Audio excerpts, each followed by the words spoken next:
When you're searching the library catalog, academic databases, or even the open web, there are a lot of reasons your first search may not work out.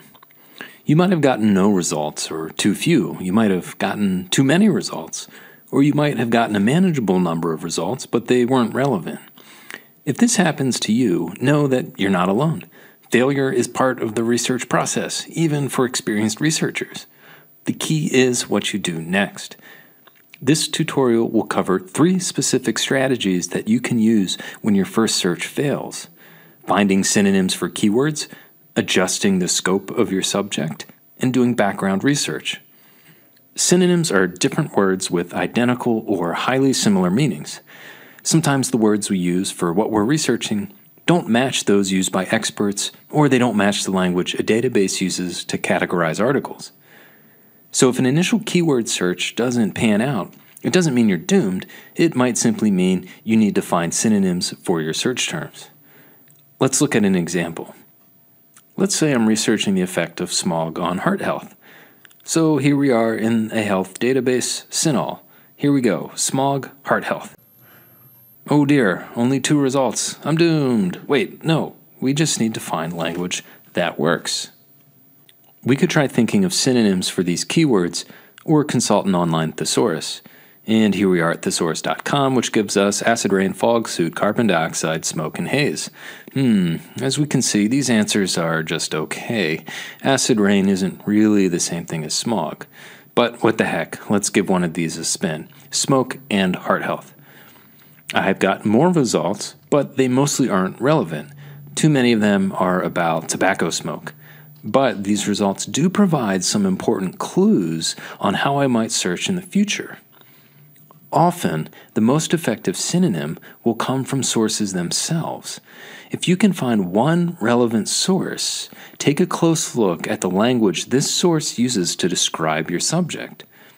Here, the first result provides the term air pollution as one of its subjects. That means this database has a whole category of articles just about air pollution. Smog is a type of air pollution, so that seems like a solid synonym. Let's try it out. Air pollution and heart health. I've got some results, and they are more relevant, all good so far. And let's take a look at some of these. One thing I note right off the bat is that results 8 and 10 use the more technical term cardiovascular health. Again, it's good to search with the terms our sources provide. Let's try this out. Cardiovascular air pollution. You'll note that I haven't used the word health. That's because health as a subject is baked into pretty much every search in a health science database. So these results look good. I seem to have found the right combination by searching for synonyms for smog and heart health and changing it to air pollution and cardiovascular. Okay, let's talk about our second strategy for when your first searches in a database fail. This is adjusting the scope of your research. Often in the case of researching, we find that our topic is too broad or too narrow to be researched. If our topic is too broad, we often give ourselves way too much to prove and way too much research to sort through. Thousands of hits in a database is a good indicator that our terms are too broad. If our topic is too narrow, there may not be enough research available to support your claims. So less than 10 relevant hits in a search often means you'll need to tweak your terms. The process of finding the right size topic is part of this process we call scoping. Scoping often happens while we're doing the research itself. We can't always anticipate what we will or will not be able to find research for. So let's look at our original topic, smog and heart health. That became cardiovascular health and air pollution.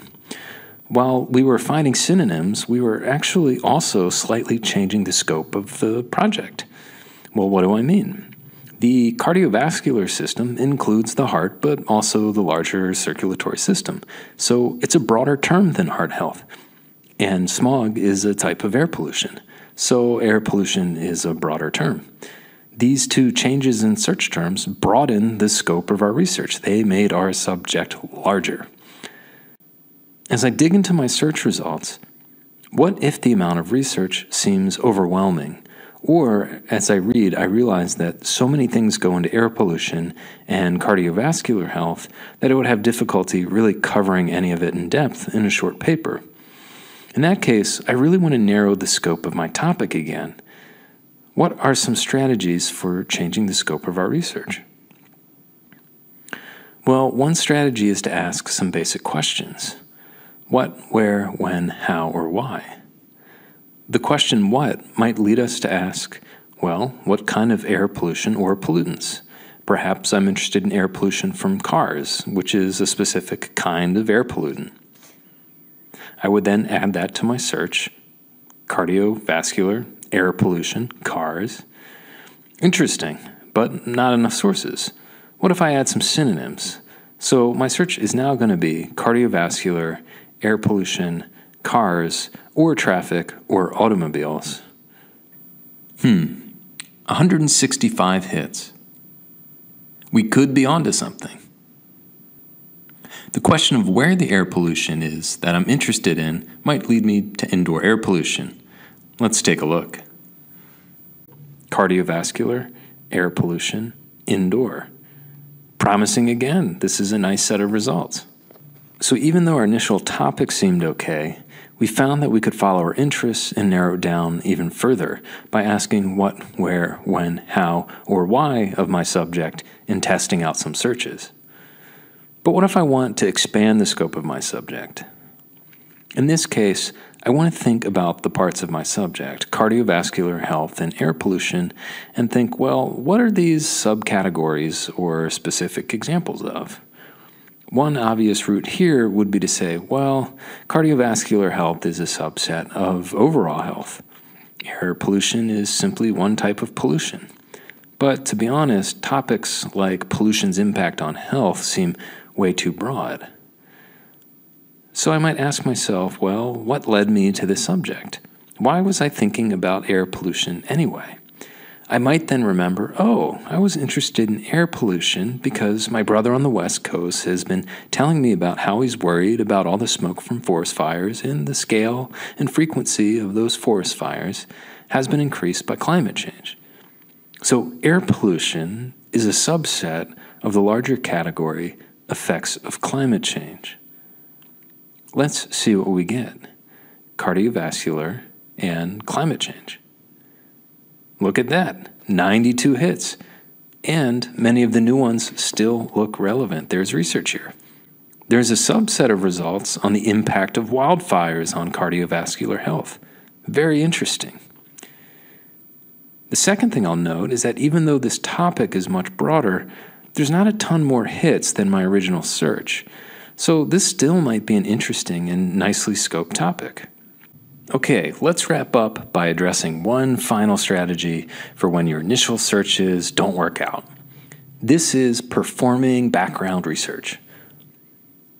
This strategy is most useful when you're new to your topic and when you confront the problem of just not being able to find the right search terms or not really being able to understand your search results. Sometimes academic articles can be really technical. They might use unfamiliar concepts and terminology, and this can make it difficult to tell if whether the results you're getting are good or not. In this case, you might need to step back and learn more about your subject in general in order to evaluate more specific academic resources like academic journal articles.